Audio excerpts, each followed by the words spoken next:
Hello everybody, Ragtag Sagvi here. Welcome to the next episode. In the last episode, we did a paralog battle where we had to help Lawrence with a territorial dispute, and now, let's explore. Or more so, probably make most of this episode doing supports. Which, not a whole lot, so I might be able to get through them all this episode. So anyway, let's see all the supports we can. Let's see. Has to be here somewhere. Oh, my princess! Pray tell, are you seeking a book? Ferdinand, you should probably settle down a little with the princess talk. Just speak to me normally. My princess days are long gone. I could not disagree more. To me, you will always be that dazzling songstress, that veritable princess of the opera. From ages 5 to 11, I never missed a single one of your performances. Seeing you on stage was like glimpsing heaven. I was overcome with bliss. You're going a little overboard, and I think I may have something in my eye. An elegant coalescence of beautiful song and frenetic swordplay. That was the most memorable aspect for me. On stage, weapon in hand, letting your ballads soar to the heavens. Honestly, the first time I held a sword, it was not to train. I was trying to do your sword dance. I inspired your love of weaponry? How flattering. Correct. It is all thanks to you. Oh, come now. Although I'm honored if my stage presence had any such influence on your life. The honor is all mine. You blessed me by returning to my life. No matter where I go, or who I end up marrying, my childhood memory of you is inscribed in the deepest depths of my heart. Is something the matter? Oh, nothing. I just feel a little empty inside now.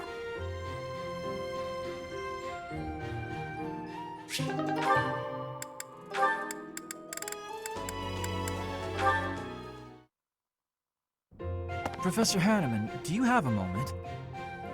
Linhardt, of course. Last time we talked, you mentioned the importance of having goals. I gave it some thought, and in the end, I couldn't find one. Well, no need to panic. Sometimes a goal can reveal itself to you without warning. What's your goal, if you don't mind me asking? Oh, mine? I want to create a world where everyone can access the power of crests, where no one has to suffer from having or not having that power. Huh, that's a pretty big dream. But then wouldn't you end up studying everyone? In that world, you'd be killing yourself trying to do research on every person alive. Ah, you may be right. But at least then, we wouldn't be the only ones taking such pains. The more people who have crests, the more people who will do research. And with more students, the research will progress far faster than it is today. That also means there would be less of the back and forth you don't have the energy for, which should make you happy. Maybe so. Does that still do nothing to pique your interest? To be brutally honest, it would be way less exhausting, but less satisfying as well. That's like fishing at a market. So you at least understand that much. That is why I do research. If someone's going to see results someday, then I want it to be me. That's a thought that keeps me moving forward, even when it is difficult to do so. That sounds like enthusiasm. That's not something I have. But if we work together, I wonder if it would spark that enthusiasm. Are you saying you would agree to study crests with your old professor?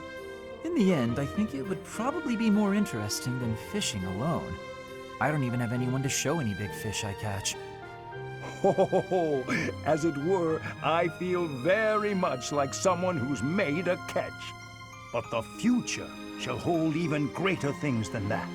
That's a promise.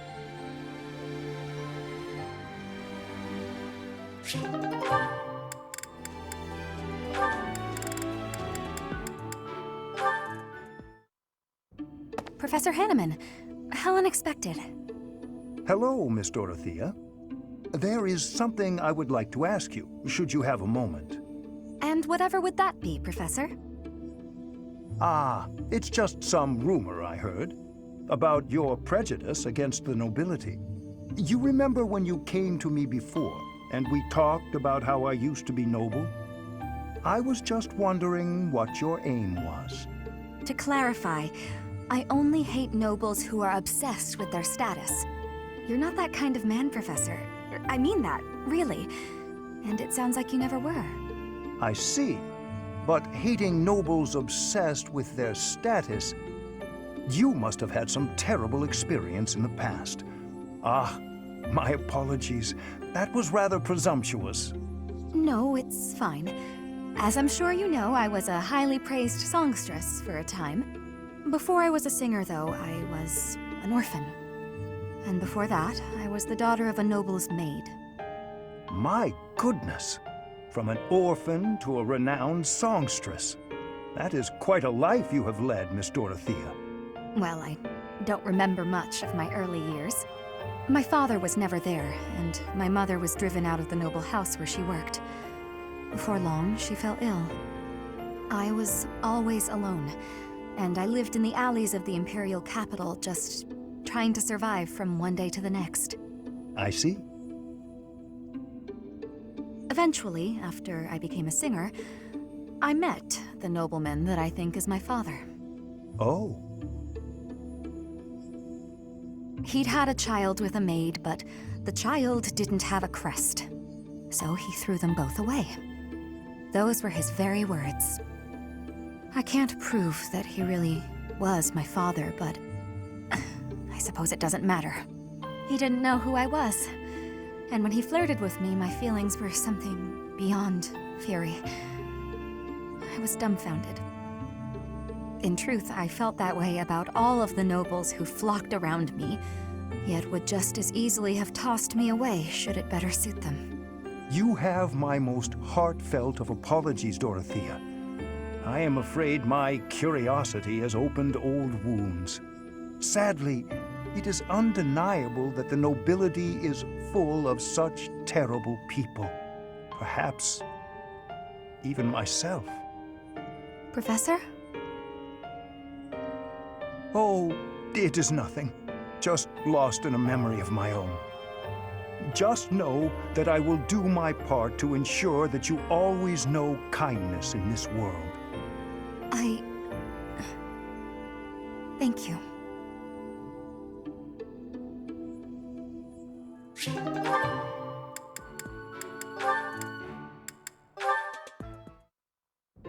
Why, Lenato?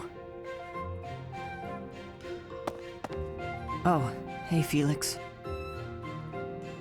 I suppose your thoughts are still with Lord Lenato. I'm fine. I'm just frustrated by how little I was able to do.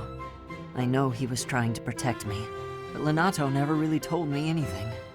In the end, I don't think I understood his feelings at all. You said it yourself. Be more moderate in your passions. To me, he always seemed like a knight out of a story. And I was so caught up in my ideals, I turned a blind eye to his sadness, his hatred, even when they were right in front of me. I guess I'm pretty far from real knighthood, huh? Perhaps. Yet knowing someone well does not mean you know how they feel, whether family or friend. To know someone's sorrow and turn blindly from it, that is the act of a fool. But pursuing your ideals is not foolish. But before, you said... I said to be moderate in your passions, not to abandon your ideals. It's okay to be who you are. Thank you. Hearing you say that means a lot. Ah, I almost forgot. You lent me this. Oh, the book I lent you. I'm guessing you hated it? Actually, I already knew the story. My brother used to read it to me all the time. Must have dug up some old feelings, then. I suppose. That's just what I'd expect the knight in the story to say. It's not just the way you talk either. It's who you are as a person, deep down. Well, I think you're like the squire in the book. He's only half a knight, but he's bold and gregarious. And he always does his best. Don't stop being that half-knight, okay? You got it. I'll become the kind of knight only I can be.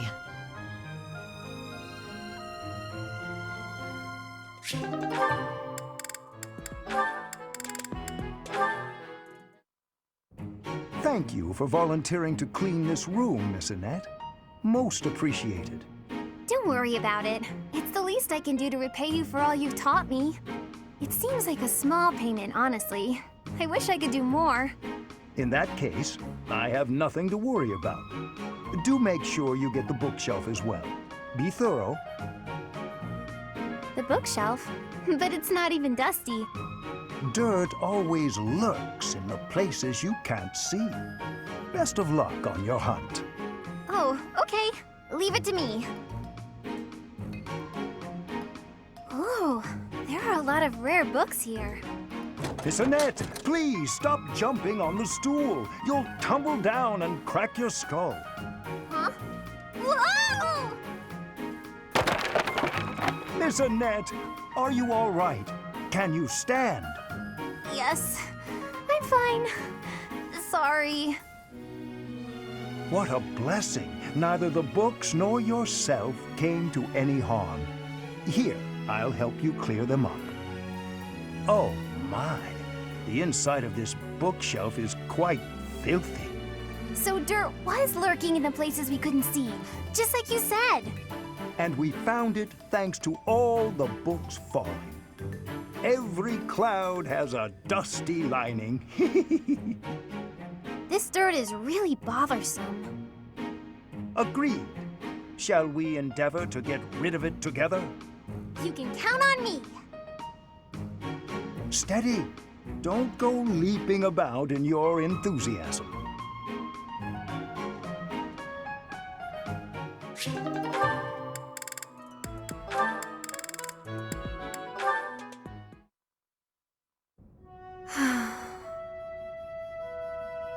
Is something troubling you, Ingrid?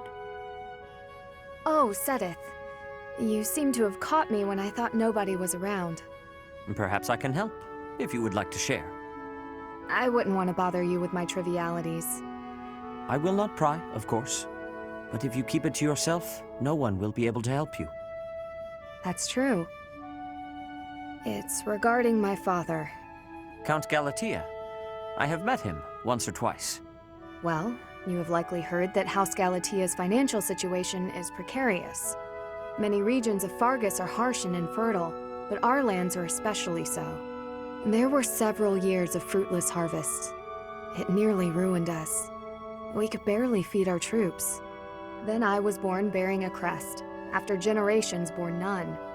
Suddenly my family hung its future on me. My father had hopes that with my crest, I'd be married into a noble family, and that House Galatea's financial troubles would be a thing of the past. Ah, I see. And the other house would benefit from the addition of your crest-bearing blood. It seems to me you have suffered much for the misfortune of being born with a crest. I beg your pardon? I know crests are highly valued, but they are also a burden. My feelings are mixed. You truly think so? But you're so devoted to the goddess. I'm surprised to hear you say such a thing. Perhaps one day I will expound upon my opinion of crests in greater detail with you. For now, let it suffice to say that whether or not you bear one is secondary to your identity. You are a person, first and foremost. And you should be permitted to grow as a person, crest or not. I agree. Thank you for listening. If you ever wish to discuss this again, consider me available whenever you please. Thank you so much.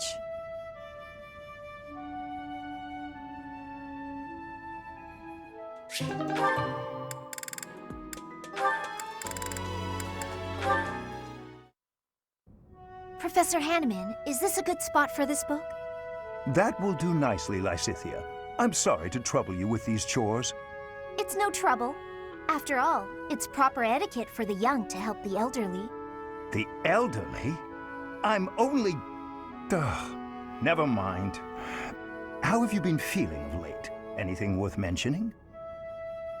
I've been feeling well enough, all things considered. You seem to be maturing remarkably.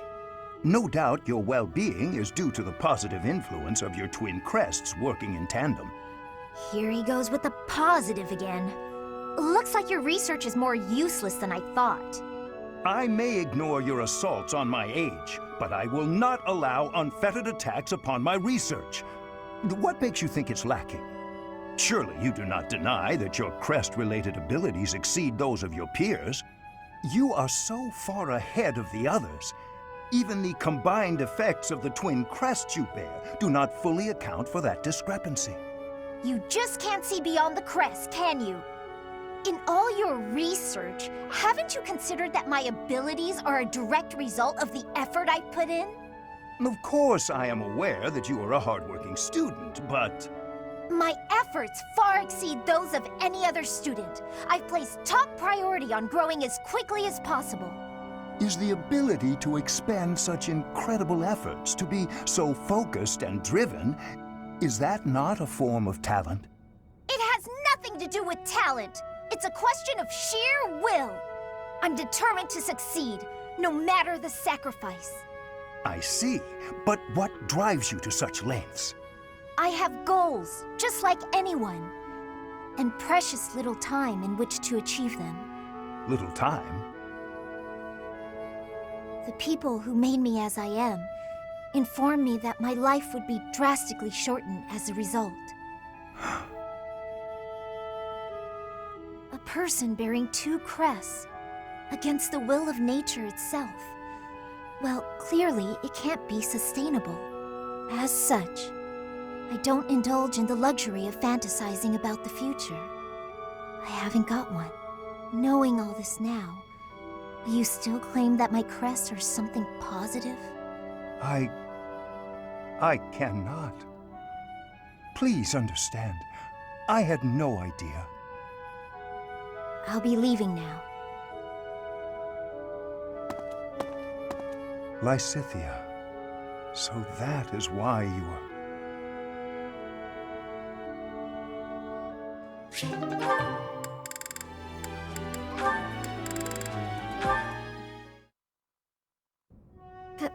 Professor Hanneman, you wanted to speak with me?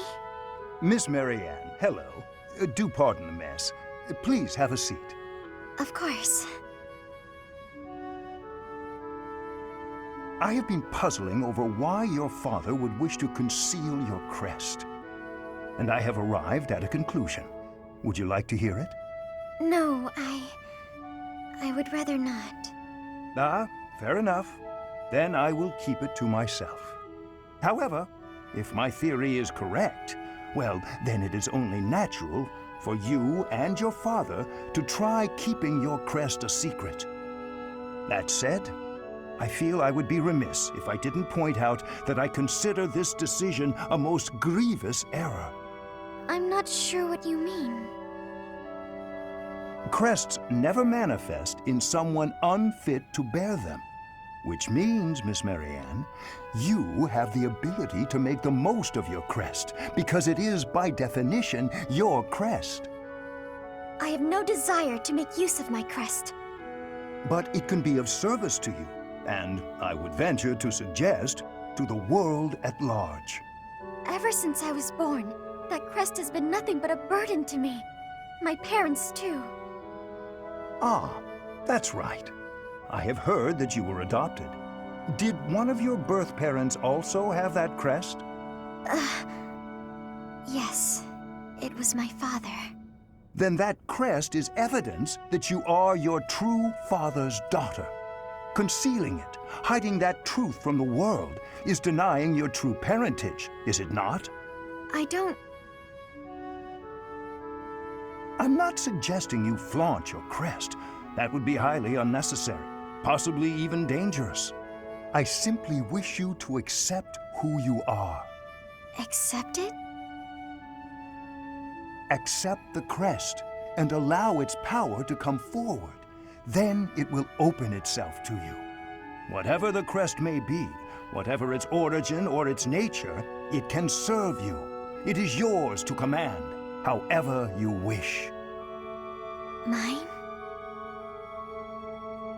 Nobody can decide how to use your crest, Miss Marianne. That choice is yours alone. I will think about that.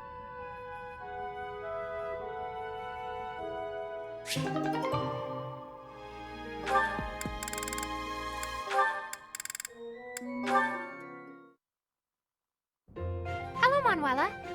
I was just wondering, what was it like back when you were involved with that opera troupe? Your life must have been quite different from how it is here, I imagine. My, how bold to ask an adult about their private life. I'll humor you, though. A diva's life is only glamorous while she's on stage. The rest of her time is consumed by grueling training. Just days and days of practicing, beginning at sunrise, with barely a moment to rest from one performance to the next.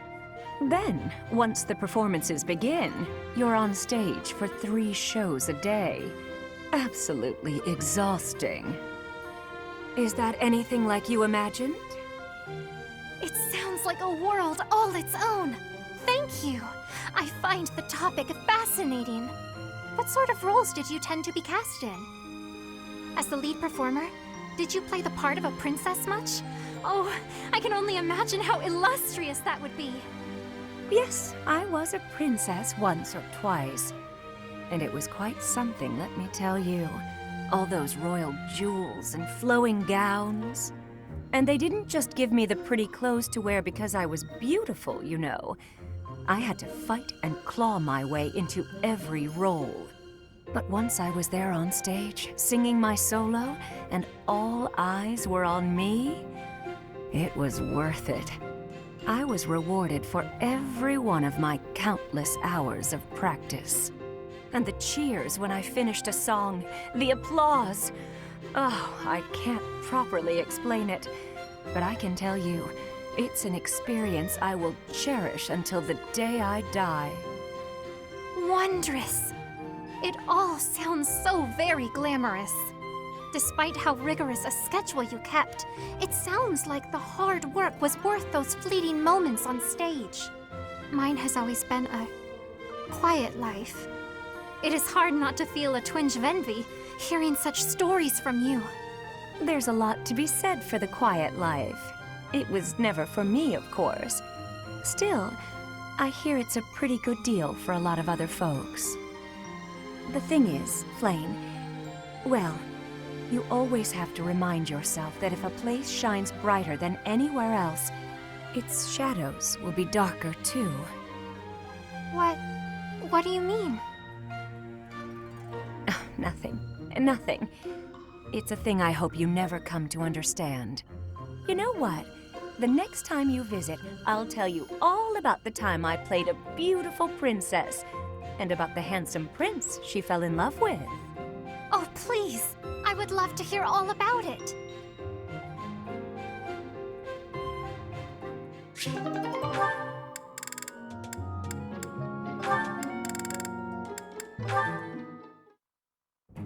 Manuela, I would like to apologize.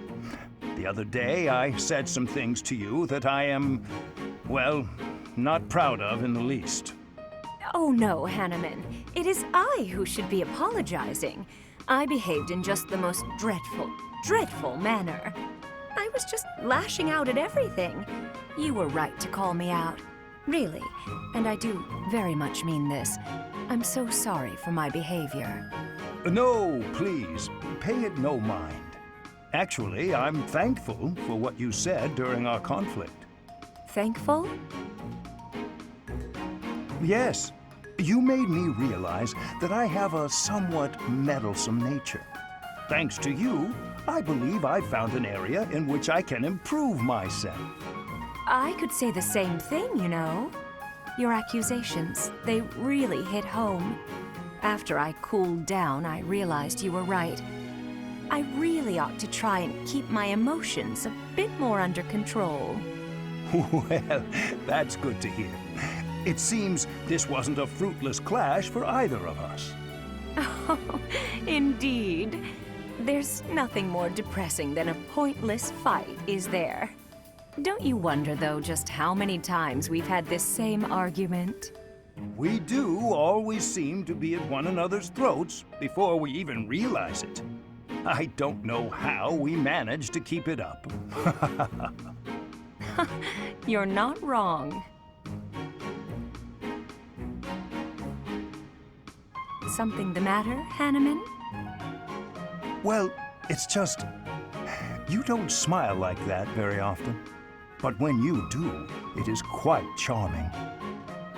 Perhaps your struggles in love are due to your reliance on false affection instead of your more natural charms. Well, thank you for the compliment. Even if you did have to spoil it with criticism. If you weren't so judgmental all the time, maybe you'd have had more luck in romance yourself. What?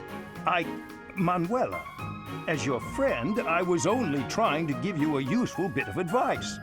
And that so-called advice is exactly why I call you meddlesome and overbearing.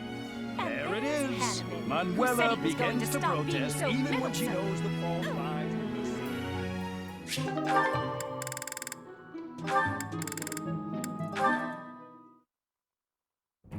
And he said, I don't even have a horse. Pretty funny story, huh? What is it, Shamir? You're not laughing. Didn't you think it was funny? Sure. So then laugh. You could stand to be a little friendlier, you know. Do I need to be? What do you mean, need to be? Friendship isn't about obligation. You could try being a bit warmer. Like when I first met you, I took the time to introduce myself and make friendly conversation, and you just said, "Hi, I'm Shamir." I remember thinking that you wouldn't be easy to get along with. Now that's funny. I remember thinking you were just another knight who loved the sound of her own voice. You know, the type who's all talk but useless in battle. Well, that's a bit harsh. Did you really think that? Yes. But you changed your mind when you saw me in action. I did. You're surprisingly strong. Well, even though you had zero charm, you did a nice job of supporting me. Now I know that you'll always have my back. In fact, maybe I should take it easy and let you handle all the fighting. It sounds like I'm going to be doing a lot more work around here. We make a pretty good team. At any rate, we're bound together, so we better try to get along. Don't you think, partner?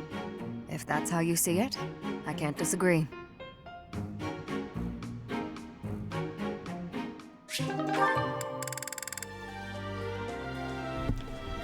Alright, that was all the support, so yeah, I think we'll spend some time going around the monastery. Okay. So let's see what we can do. First we'll go to get some items.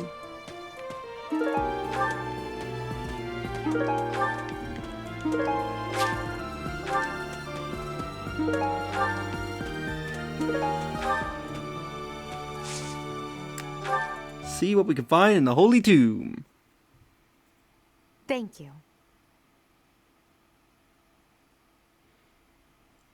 I am grateful. Thanks. It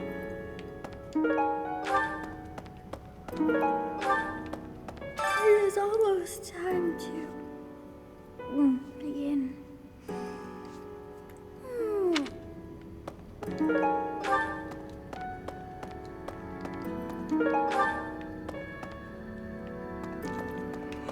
I don't think all the items.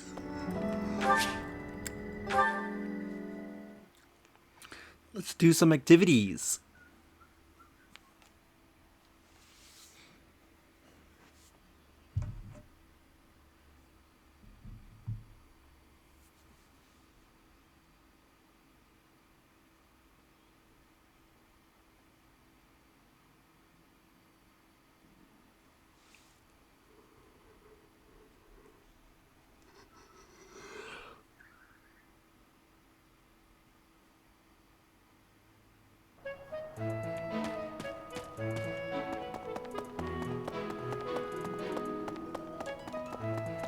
So let's first head to the greenhouse.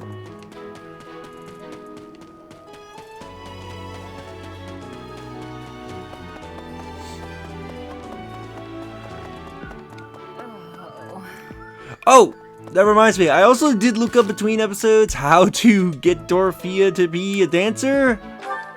I have to reclass her, which I don't know if I can do that here. Let me check.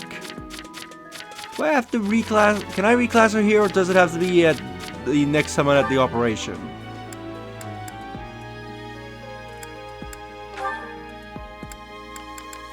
Reclass. Yeah, because it moves into the unique, which for some reason is out of your view.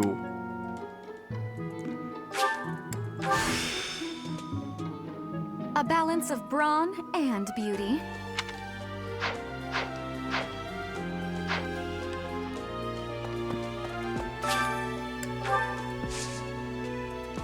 Alright, let's harvest.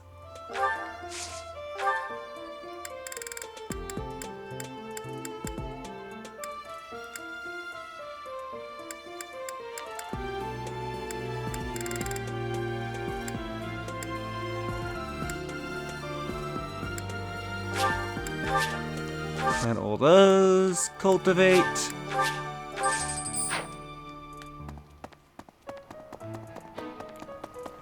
Hi there. Come here, do a spot of fishing.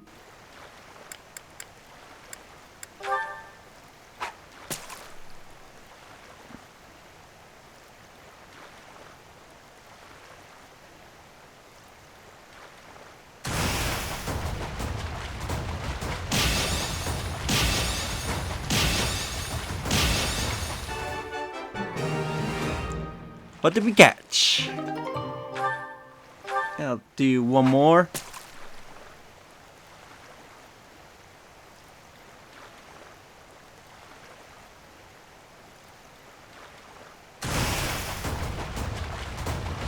Yeah, small shadow.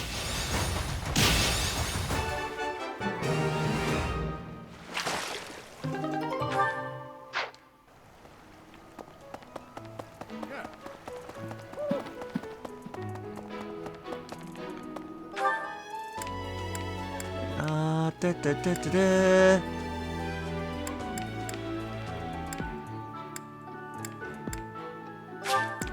Warp over to the cathedral.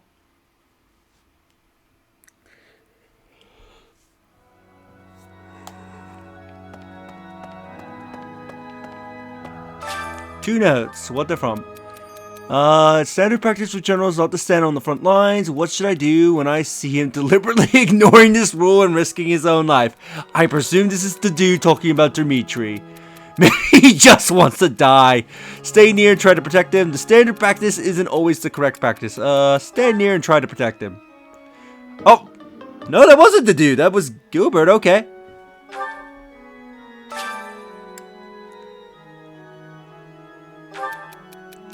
Okay, this is obviously Ash.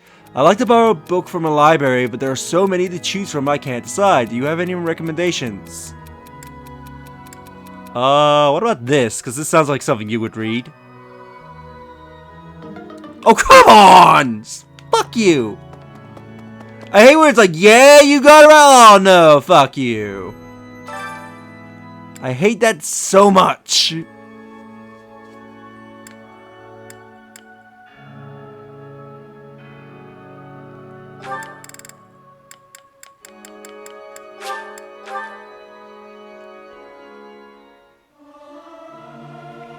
Singing is so much fun. Everyone should enjoy themselves while they're doing it. I hope this song reaches the goddess's ears.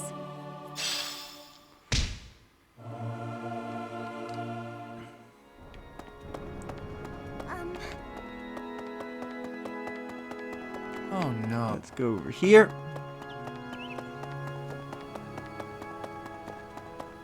Really? Hey!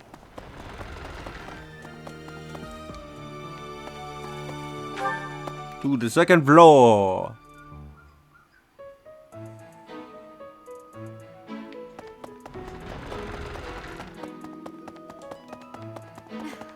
I have been told that your house won the White Heron Cup. This can only be a result of the students' talent and effort, not to mention your steadfast instruction. Da, da, da.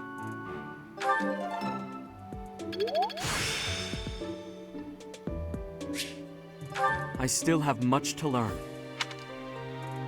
I've Star. been told that this can... And actually, do I have? Yeah, I actually do have lost items.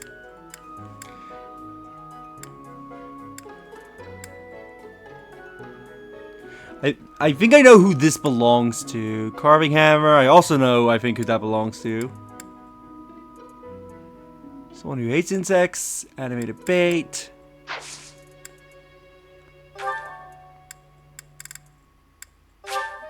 I appreciate... Give you some flowers.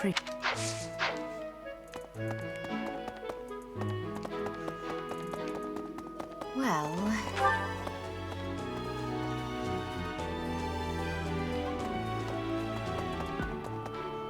Come on, door.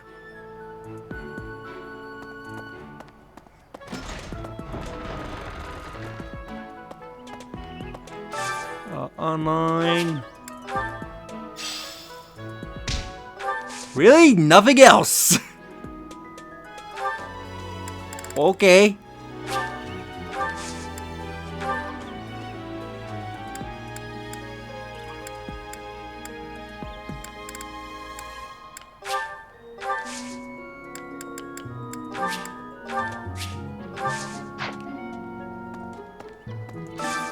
So what do you have? I think that's rare, so I'll get that.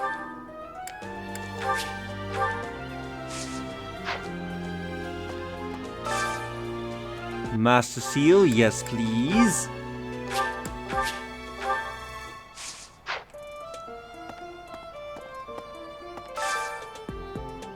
Ooh, Brave Lance for that price. Don't mind if I do.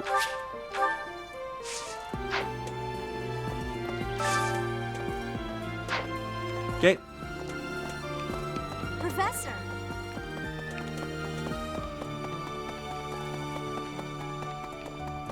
What the? Who should I go for?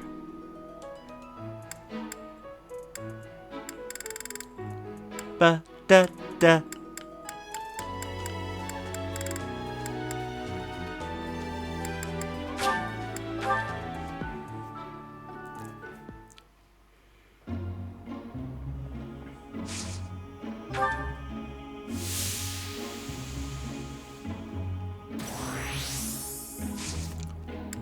Wow, that barely increased for Shamir.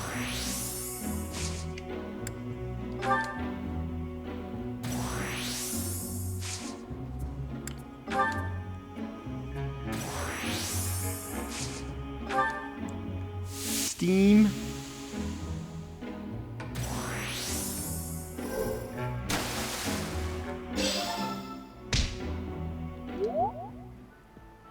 Feel my worries drifting away.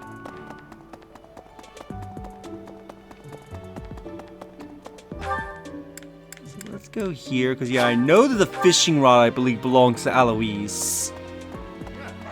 Ah, the ball. I was at she appeared. No, it's not. Oh, it belongs to Setif! Because he also fishes. Alright, next time I see Setif, I gotta remember to give him that.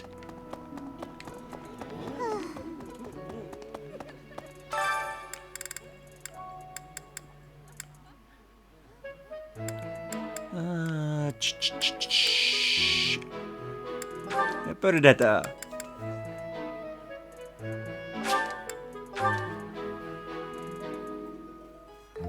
Sounds fun!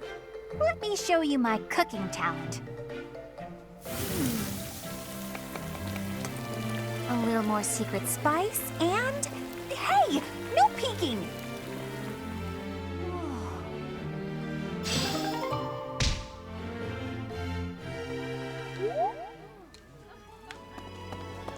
Alright, there's a faculty and night mixture today. A special menu, mature flavors for professors and knights. Affects the enhanced when dining with professors and knights.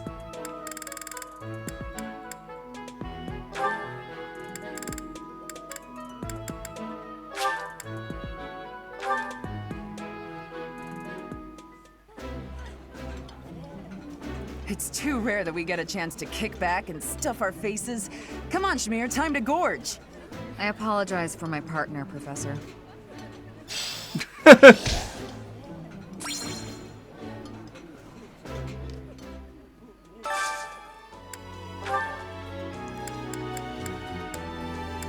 Ba-da-da-da.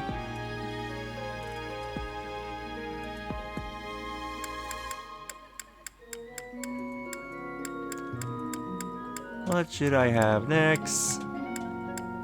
Oh, does setup not like anything? Because I don't see him popping up here.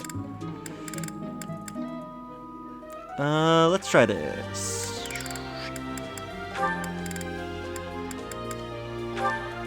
What info?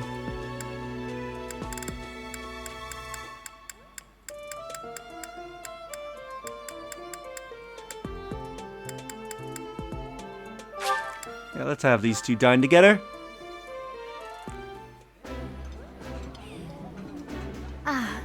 Meals always taste best when it is a company of 3 or more at the table.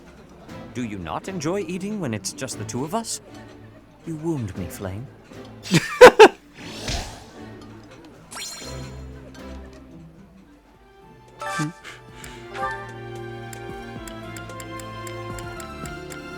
Da, da, da, da, da.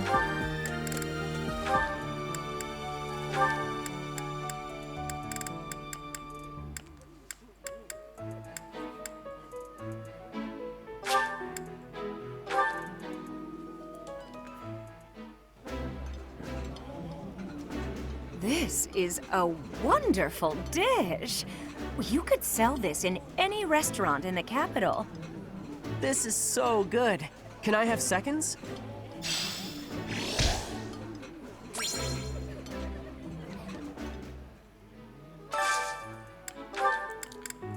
Alright, what should be the next meal?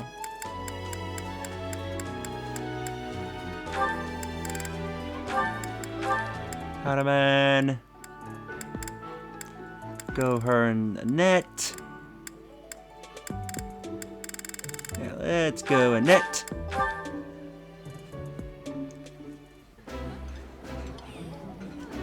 This is my most favorite dish of all.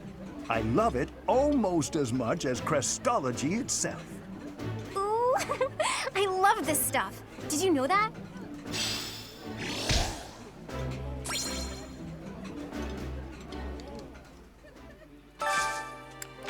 Alright, now who else? Oh, Doppel Stew.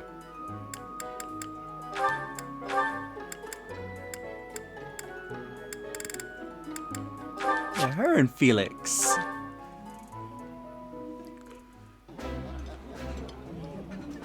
I appreciate any good meal, but nothing beats enjoying my favorite food. That looks appetizing.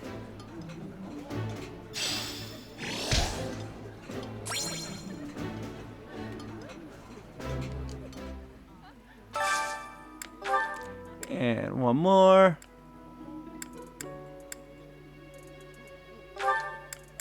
Let's have something sweet.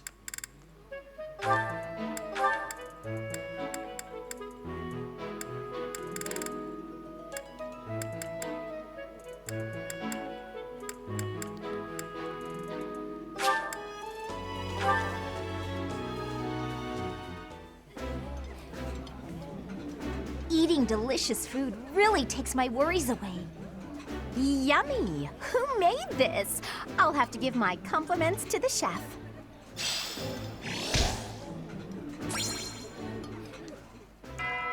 Alright. Well, that will end the episode here, and next episode, we'll progress the week. If you enjoyed this episode, do like the videos, it helps tremendously. Subscribe if you haven't already. Leave a comment down below on your thoughts of this episode and share the video so that way more people can discover my content and help the channel grow. And I will see you guys later.